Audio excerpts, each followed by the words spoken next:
All right, my friends. So next we are going to be making input fields, and of course, you have definitely, sometime used a form, right? So we have this is an example of a form. I'm just going to quickly come up with something here. What we are basically working on input fields.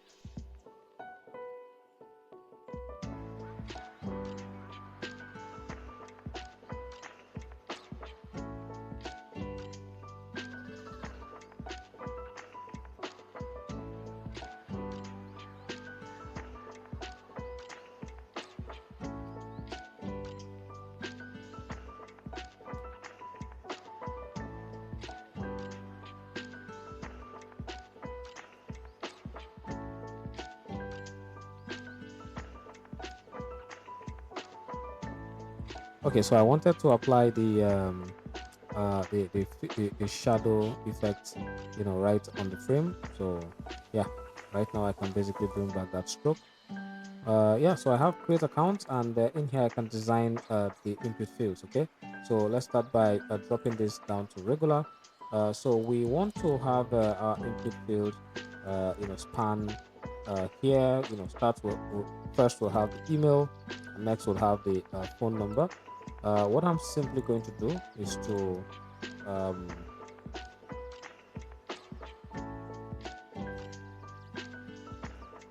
so what I'm simply going to do is to position this properly.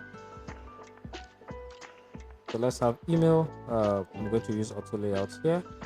Set this properly to 8. I'm just saying this should start from somewhere around here. So basically what I'm setting with this is the horizontal gap between the objects. So if I have the email look like this, next I'm going to simply put in a border radius like 8. Probably too much, 4 will be fine for now. Let's apply that stroke, and I can drop the stroke to zero point 0.5. I mean, this is fine. You can also choose to go with making it a bit transparent, or probably just selecting a different color that works, as outline for this input field.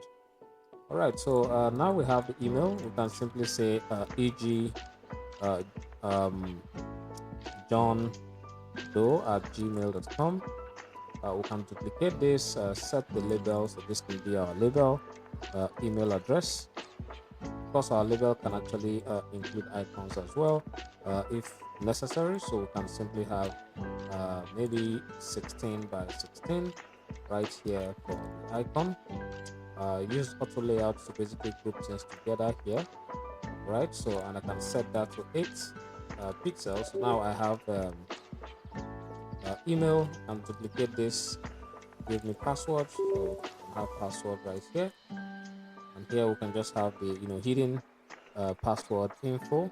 So here we can have that hidden password info, um, and finally we can have the button, which I would use as my submit button right here. So let's group this together for now. Set that to 12. Um, yeah, group this as well. But this is our button, by the way. So this has to sit in here. That will be a submit or create account. All right, so I'm simply replacing this with the text that I just grabbed from here. So if you can notice that the size we have for the height has reduced. So I want us to set the base height. I love working with 34, but of course you can work with the value that works best for you. There are some standards depending on the design system you choose to follow. If you're working with the material design system, they have their standards, and I think it's best you look through the guide in terms of trying to get the height or width of some of these elements, right? So remember I mentioned that these are simply input, these are simply going to be images, right? We don't have those images here for now. Okay, and as for the text, I'm going to reduce this, yeah, so we can actually have I would work with 1E, and for the labels and the placeholders, that would be reduced. So let's take that down a bit. Let's bring it down a bit. Okay, I think I mistakenly selected the whole thing. So the label, yeah. So let's turn that down. Okay. As for our button, we are still going to maintain the same height here.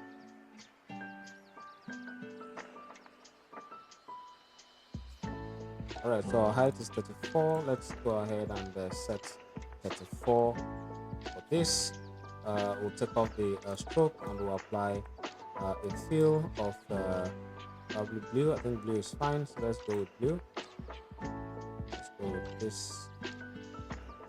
All right, let's go with this. So I'm going to change the button. Let's use bright text with semi-bold. Create count.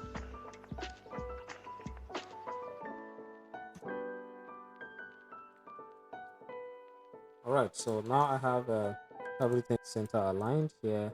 Of course, we can have more text, social media sign up and stuff, but this is what we have for now.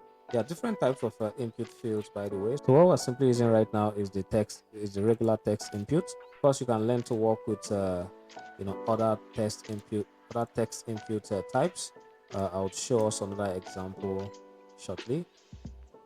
Let's just fill these. Let's fill this with a sample image. I have a sample image here. I'm simply going to copy this. Let's go ahead and paste it right here. Set our border radius to be default. We don't to be 0. We don't need that at all. Okay. So this is what we have for our sign up, which is of course create account. Yeah, and we can of course let's see. Okay. And yeah, we can definitely create more of this. If I duplicate this page, let's just bring this to the front, expand this. Okay, now we can actually have even more types of components here. So let's work let's do this. For example, say you need to select account type. You probably need a drop down, which is a select input type.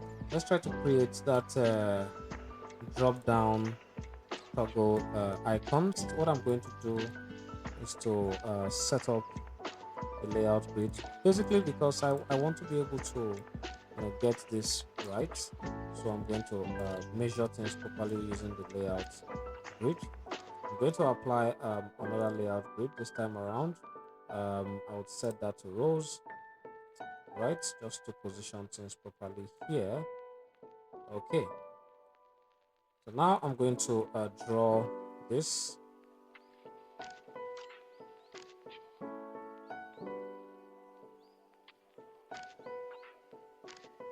All right, and yeah, so basically this is what I need. So let's go ahead and scale this down. Okay, and can set this to 1. Nice. All right, so I no longer need this. I can take it off. Come in here, paste that, and that is what I have. Expand it a bit and set the color as well. So let's set the color. Right, good. So now we have that drop down. I can do the same here. By the way, we also need to talk about states, right? So let's assume this is the current state of these input field. We can also set a disabled state, right, where we say this is disabled and you can't actually get to enter a text value in here. So we can basically create a disabled state. We can also create a focused state. We can decide to go with the option where we just make the stroke a bit I would say make the stroke selected like this. This is ideally what you would see a lot of companies. I mean, I prefer this, right? I prefer to work with this rather than using the option where you work with a shadow. We can also say we have the error state.